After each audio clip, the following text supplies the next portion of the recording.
આ બાબતે ઇન્દોરના યુવકે પોલીસને રજૂઆત કરી હતી કે તે એટીએમમાંથી રૂપિયા ઉપાડવા આવ્યો હતો અને તેની સાથે લૂંટની ઘટના બની છે.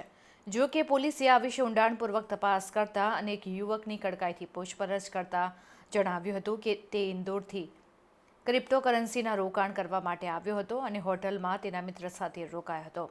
ઇન્દોરથી તેના મિત્રોના એટીએમ કાર્ડ લઈને આવ્યો હતો અને તેને 2 મિત્રોના આરટીજીએસ દ્વારા કીસ્ટોક કરન્સીમાં રોકાણ કર્યું હતું.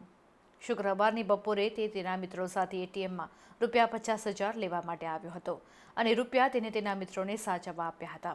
જો કે મિત્રો જતા રહેતા તેને પોલીસને લૂંટની ઘટના જણાવી પોલીસને ગેરમાર્ગે દોરવાનો પ્રયત્ન કર્યો હતો અને પોલીસને તેની સાથે ક્રિપ્ટોકરન્સીના નામે થયેલી છેતરપિંડીની ફરિયાદ નોંધાવી હતી, જેથી ડીસીબી સહિત ઉચ્ચ પોલીસ અધિકારીઓ આ બનાવ સ્થળે પહોંચ્યા હતા અને બનાવનું સ્થળ નિરીક્ષણ કર્યું હતું.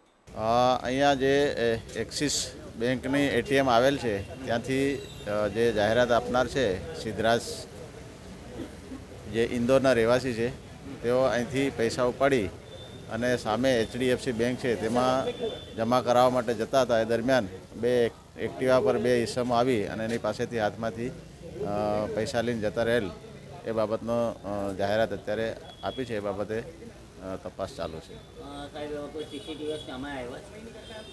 એ તપાસ ચાલુ છે. સીસીટીવીને બધું ચેક કરવાની કામગીરી.